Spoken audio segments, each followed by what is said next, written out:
Have you ever wondered where genius comes from? Is it just a matter of a brilliant mind, or could it be something more, something mystical?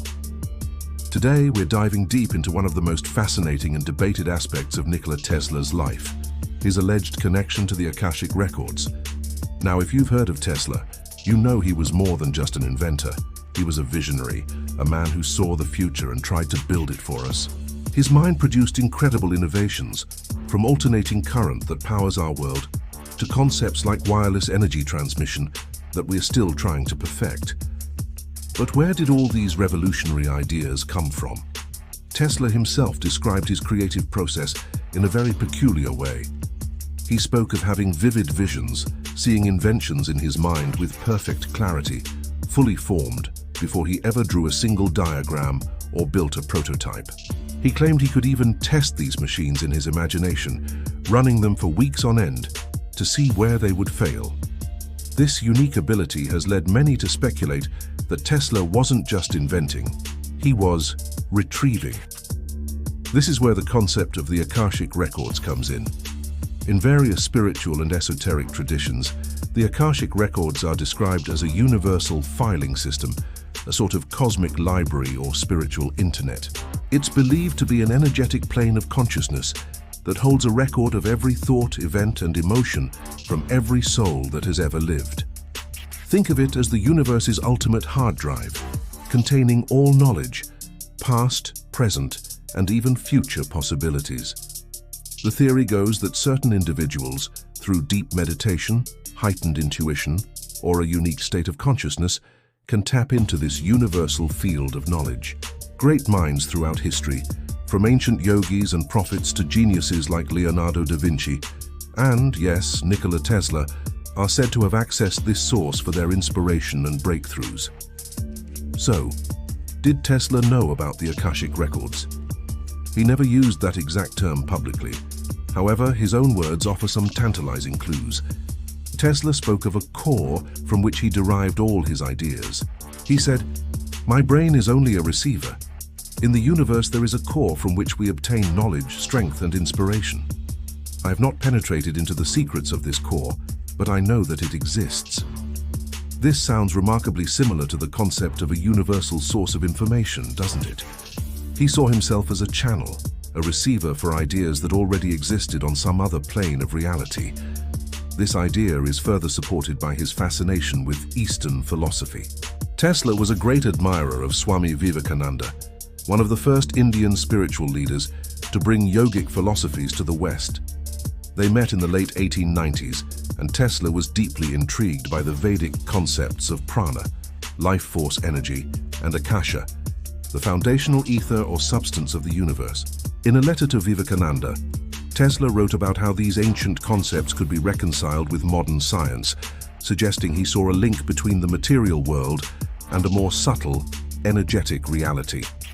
For Tesla, the universe wasn't just empty space. It was teeming with energy and information waiting to be accessed.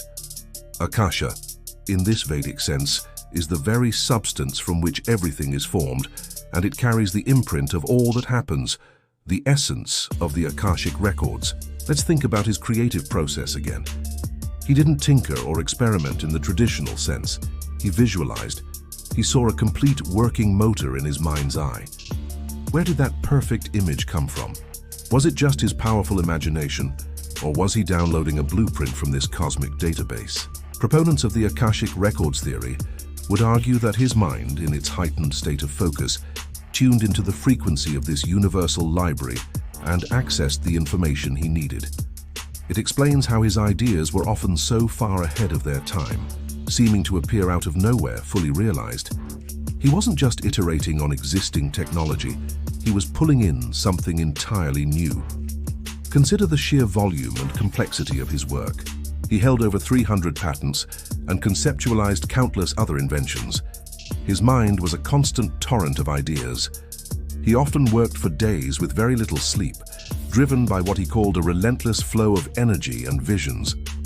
This relentless drive could be seen as a man overwhelmed by the information he was receiving, struggling to get it all down, to bring these concepts from the ethereal realm into the physical world before they were lost. Of course, the mainstream scientific community has a different take. Skeptics would argue that Tesla's genius was a product of his incredible intellect, his eidetic memory, and his unparalleled ability to think in three-dimensional pictures. They would say that his visions were simply an advanced form of mental modeling, a testament to his powerful and unique brain, not evidence of a mystical source. From a purely neurological perspective, his experiences could be explained by intense focus and a highly developed visual cortex. It's a valid and logical perspective.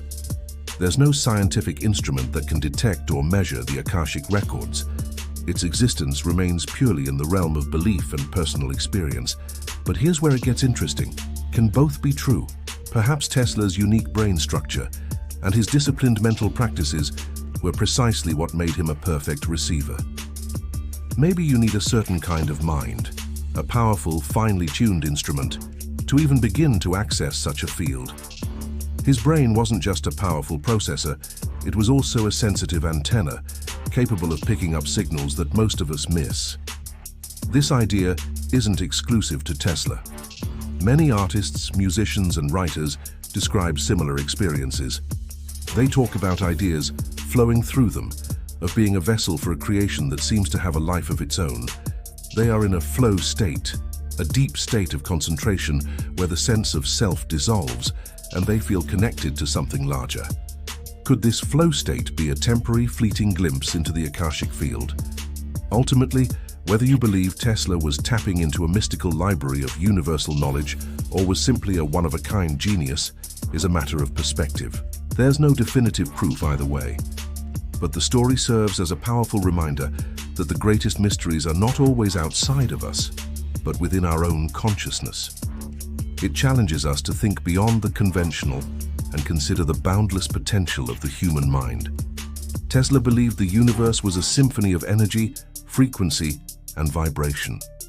He sought to understand its laws, not just to invent, but to connect with its very essence. Perhaps in trying to understand the source of his genius, we get a little closer to understanding the universe itself. What do you think?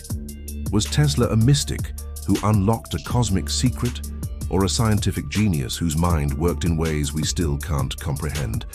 Let me know your thoughts in the comments below. Thanks so much for watching and exploring this fascinating topic with me. If you enjoyed this deep dive, don't forget to hit that like button, subscribe to the channel, and ring the bell so you don't miss our next journey into the unknown. Until next time, stay curious.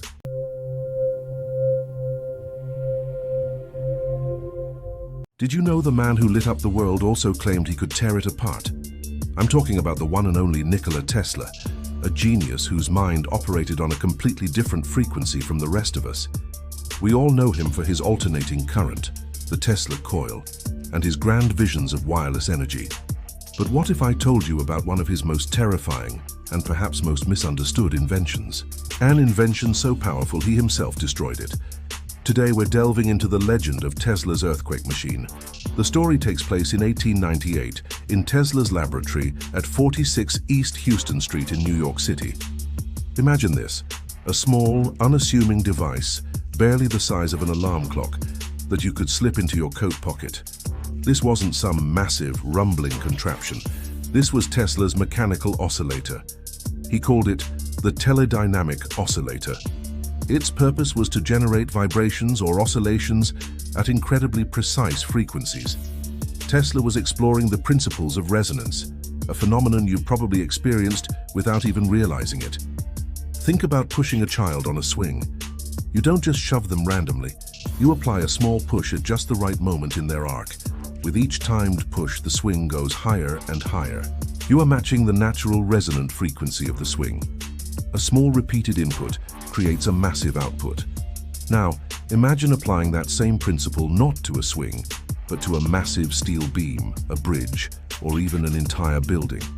Tesla believed that everything, from the smallest atom to the largest structure, had its own unique resonant frequency.